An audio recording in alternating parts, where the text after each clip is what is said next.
Okay, doctor, you can begin. Okay. Okay. Now we'll start talking about intraoral appliances, which is considered as a common way to manage temporomandibular disorders. Now, wearing an occlusal splint, either soft polyethylene or hard acrylic splint over the upper or the lower teeth, is a widely recognized treatment for TMD. In 1989, Dawson classified occlusal splint into permissive splint, directive splint, and pseudo-permissive splint. There is no consensus on which design is superior in TMD management, as the result from various studies are equivocal in terms of the efficacy of different designs of occlusal splint. We start talking about the permissive splint, which is commonly known as a muscle deprogrammers. Generally, these splints achieves balanced muscular function and eliminate the abnormal occlusal contact. There are two main examples of permissive splints, including stabilizing splints and anterior bite plane. Stabilizing splints, usually named as a Michigan splints if it's used for the upper arch, or a Tanner splint if it's used on the lower arch. Stabilizing splints cover all the upper teeth, and it has a flat surface in contact with the opposing dentition. And it's indicated in the cases of joint and muscle disorders and pains. Also, it's used in the cases of severe bruxism, and it's used to diagnose and to treat trauma from occlusion. On the other hand, anterior bite plane disengages all teeth except the incisors. So usually the lower anterior teeth are in contact with the upper anterior part of the splint. However, the posterior teeth are disengaged. They are usually used in the event of muscular disorder related to orthopedic instability, and usually in the cases of weak muscles, or in the cases of sudden changes in the occlusal state. Now, directive splint, directive splints, it should only be used when a certain condylar location is necessary. There are two examples of directive splints, including the anterior repositioning splints and the posterior bite plane. Anterior repositioning splints move the condyle away from the fully seated joint position. In another word, it moves the condyle away from the centric relation in more anterior position. Usually, it treats a reciprocal clicking, stabilize the condyle disc relationship, and reduce retrodiscal tissue compression. Or in the cases of retrodiscitis, we usually use the anterior positioning splint in order to relieve the retrodiscal tissue or the disc itself in order to allow it to heal. Now, for the posterior bite plane placed only on the posterior teeth with the anterior teeth disengaged. Okay, it usually aims to achieve a major vertical dimension change. Also, it aims to achieve a significant horizontal mandibular repositioning. Okay. Now, the pseudo-permissive splints, which is the third type of occlusal splints, they are usually fabricated from a resilient material, so they are a soft splints. Pseudo-permissive splints aims to achieve even and simultaneous contact with the opposing teeth. However, they may exacerbate bruxism, possibly by causing premature posterior contacts due to their imbalance. And pseudopermissive splints should be replaced every 4 to 6 months, as they lose their resilience with time. There are two examples of pseudopermissive splints, including the soft rubber splints. and hydrostatic splints, also known as equalizer.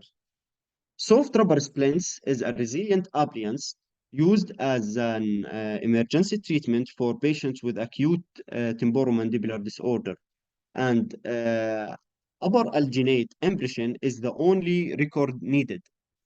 On the other hand, hydrostatic splint or equalizer, it's a prefabricated splint and doesn't require a dental impression, and it employs a water to balance the biting pressure.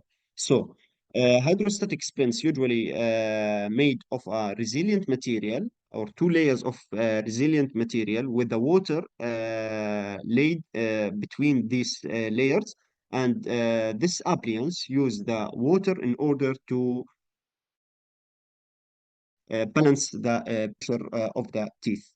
And as we said, usually pseudo-permissive or soft splints usually used in the or for short time and for the emergency treatment of the acute temporomandibular disorder because it may exacerbate the paroxysm in the patients.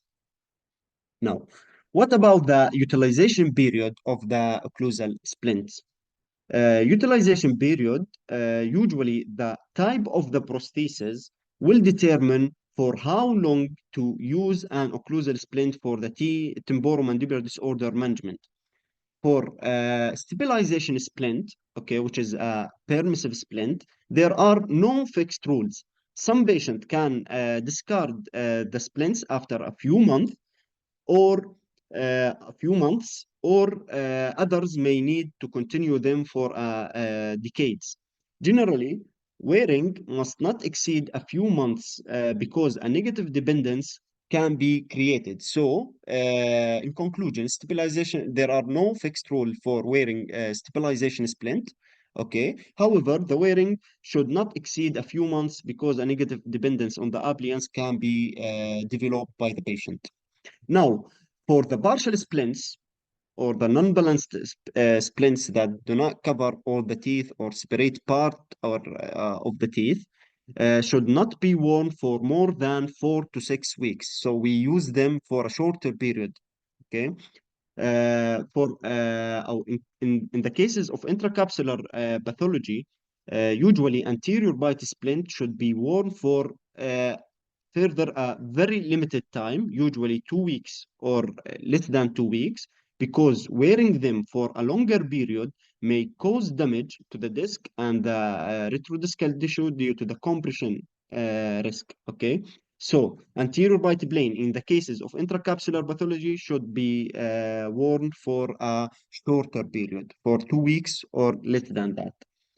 Finally, a regular supervision is important during the follow-up periods, and the splint should never be delivered without securing that the patient will come back for a regular checkups, because any uh, unwanted contact on the splint may exacerbate or may increase the signs and the symptoms of the patient. Also, it may produce an unfavorable teeth eruption or intrusion, and so on. Now, in 2022, Pillar and Kerr conducted a clinical study to assess the effect of stabilization splint thickness on the temporomandibular disorder. So they evaluate the thickness of the splint, they evaluate the effect of thickness of the splint on the temporomandibular disorder. After the stabilization splint were delivered to the patient, follow-up appointments were scheduled for 1, 2, 3, and 6 months.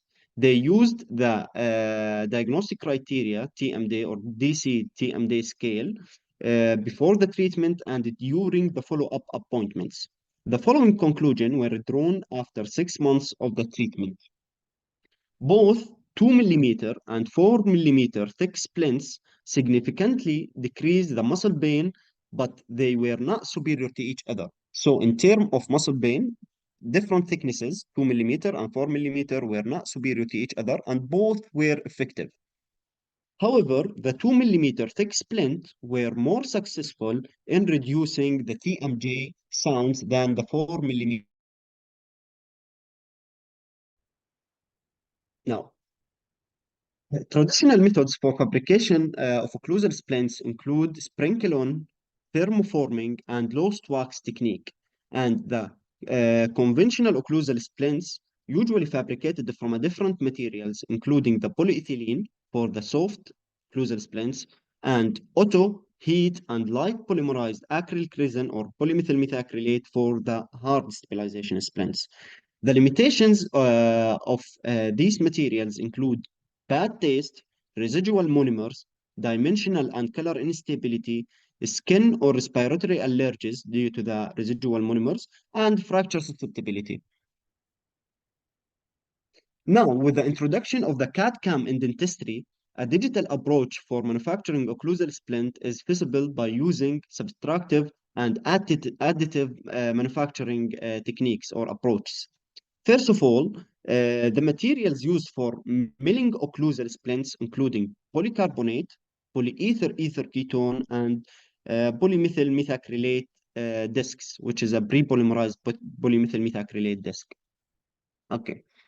Milling techniques has several advantages, include avoiding the risk of polymerization shrinkage because the polymethyl methacrylate discs are pre-polymerized, and they eliminate the effect of polymerization shrinkage on the accuracy of the appliance. Also, they provide the ability to reproduce the appliance without the need to take a further record. So each patient has a CAD design that can be printed or milled multiple times. Okay. Now, for three-dimensional printing or 3D printing of occlusal splint, usually done using either stereolithography and digital light processing. This table compares subtractive and additive manufacturing of the occlusal splint. Subtractive manufacturing include high material wastage, high wear of the milling bears, and the production of single splint and at the time, which make it a time-consuming manufacturing technique because it produces one splint at a time. However, in additive manufacturing, only the support structure must be discarded, so it reduces the material wastage. And several splints can be fabricated simultaneously, so it's more efficient. Also, in additive manufacturing, it's a passive production technique. They do not use any milling pairs or so on يعني. فبالتالي additive manufacturing خلينا نحكي إنه reduce the cost also. Okay. Now, to fabricate a digital occlusal splint, there are several steps that should be followed. Step 1, intraoral scan of the upper jaw and lower jaw and occlusion. Step 2, a block of the undercut. Define the insertion direction and extension. As we see here, we are blocking the undercuts, defining the insertion direction and extension, and we determine the extension of the splint, as we see here, the blue lines. Okay.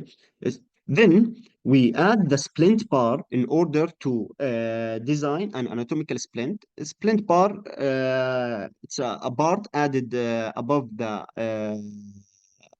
added on the occlusal surface in order to produce an anatomical splint to ensure the canine guidance and the protrusive guidance of the patient. Okay. Then we adjust the occlusion using a virtual articulator, ensuring both canine guidance and protrusion guidance. And finally, we proceed to the fabrication using either milling or 3D printing technique to produce the final result or final prosthesis. Here, the author used another technique. He used a bimanual manipulation to position the patient mandible in centric relation. After that, a double layer of wax was used to produce enough interocclusal space for the splint, usually 2 millimeter between the posterior teeth. It's enough for as a thickness for the occlusal splint. Then the occlusion was scanned using an intraoral scanner while the wax was between the arch. The difference between technique and the previous technique, here they use the interocclusal record material in order to produce enough separation between the posterior teeth and they scanned the arches while this record material was between the teeth. Okay. Now, myth versus conventional resins. In 2021, Gabriel et al. Conducted an in vitro study to assess the mechanical properties of five commercially available subtractive CAD-CAM milled splint materials, as well as he compared these types of CAD-CAM milled splints to conventionally heat polymerized and autopolymerized resin.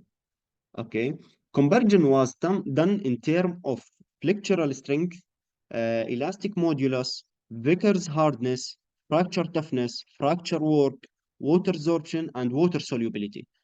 Okay, the following conclusion were reached. CAD-CAM milled polycarbonate-based material exhibit higher fracture toughness and fracture work, as well as lower water absorption and water solubility than CAD-CAM polymethyl methacrylate based material.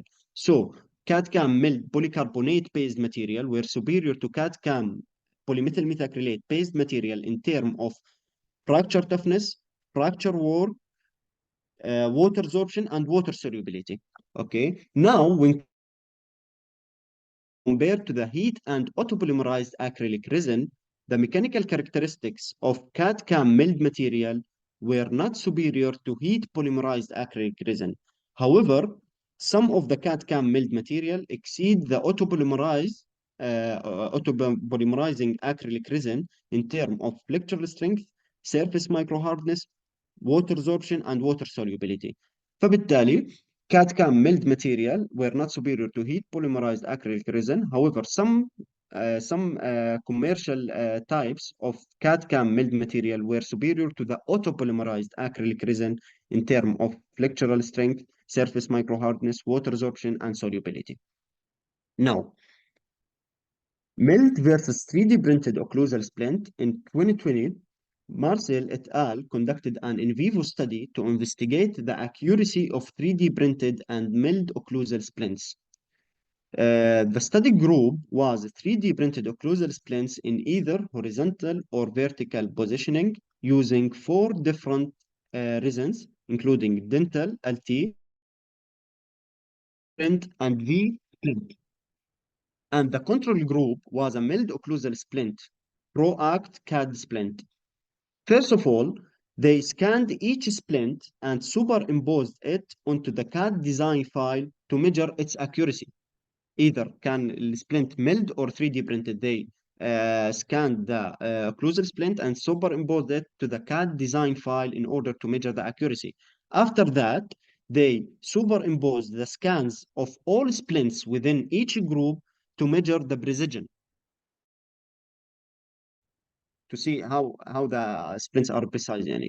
Based on this study, the following conclusion can be withdrawn. Okay, milled occlusal splints show higher trueness than printed one. Regarding 3D printing splints, horizontal positioning resulted in higher trueness, while vertical positioning resulted in higher precision.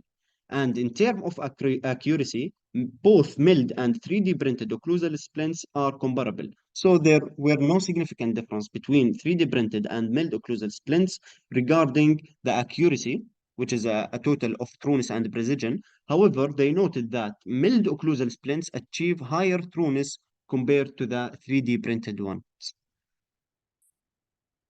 Now, we will talk about the customized occlusal splint. Customized occlusal splint is a CAD-CAM occlusal splint fabricated based on the true dynamics of the lower jaw. So it's specified or customized to the true dynamics of the patient's jaw. Okay. Now, to obtain the true dynamics of the lower jaw, a software application that directly combines the cone beam CT scan data, the electronic jaw motion tracking data, and the digital impression is needed. So, to record the true dynamics of the lower jaw, all what we need is a CBCT, intraoral scan, and jaw motion tracking. And the end result will be a customized CAD-CAM occlusal splint. Now, SciCAD function software is an example of such software introduced by Sirona that are able to migrate or to fuse the previously mentioned data in order to simulate the true dynamics of the lower jaw. Sirona also introduced the SciCat JMT Plus system. JMT is abbreviation of jaw motion tracking system, which is an electronic recording system based on a 3D or three-dimensional ultrasound measurement that record the patient's lower jaw movement. The components of the SciCat jaw motion tracking system plus shown in this photograph. A represents the basic unit or the power unit. Okay. B represent the face bow with a headband that attached to the patient head and part for to support the nasal bridge. Okay. C represent the lower jaw sensor. D represent the fusion bite tray, and E represent the T attachment that will be used later on in order to attach the lower sensor to the mandible. This video shows the technique used by the SciCat JMT Plus system to record the lower jaw movement. I will show the last minute in this video. Then, okay. The- This this will represent how the lower jaw motion will be recorded. This is the lower sensor. The sensor will be detected by cameras placed on the face bow, and here the software that will record the dynamics of the lower jaw.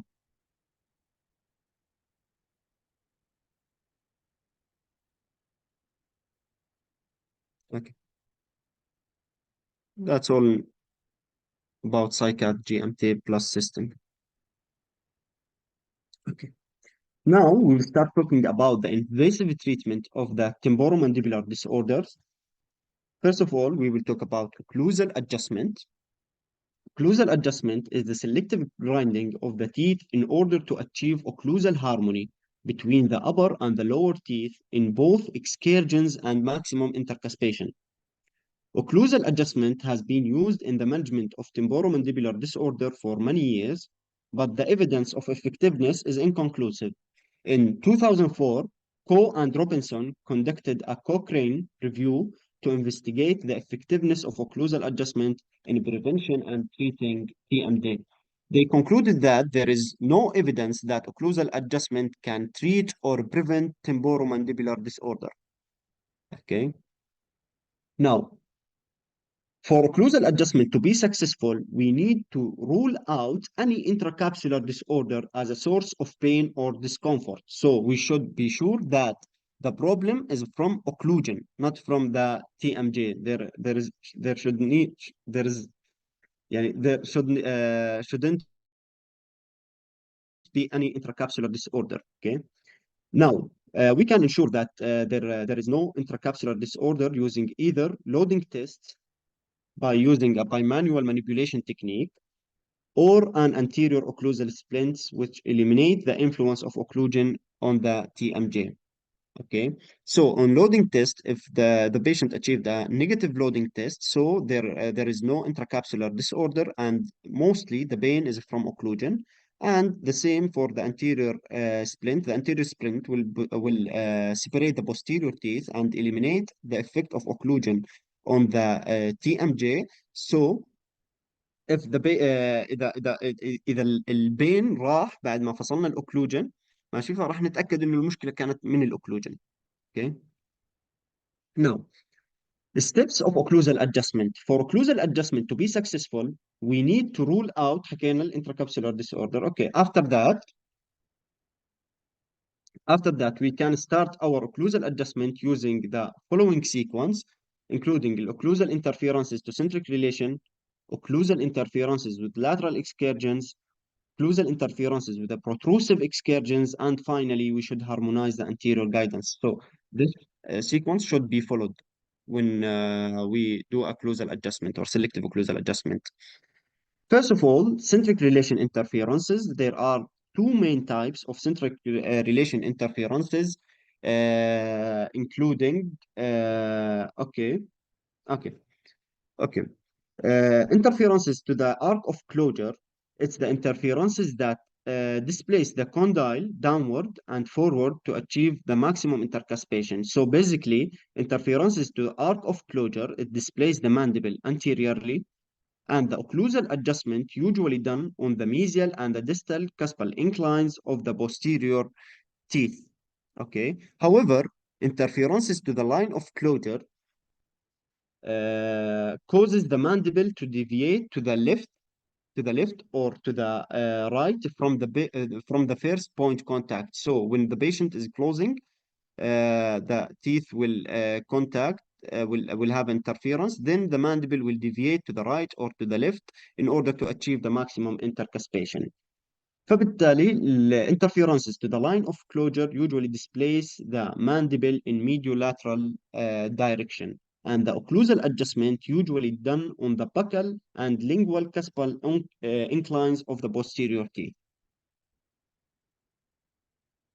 Now, for excursive interferences, after we eliminated the centric relation interferences, eccentric contact on the posterior teeth should also be eliminated following this sequence. We should start with the working side interferences, followed by balancing side interferences, and finally, we should remove any protrusive interferences.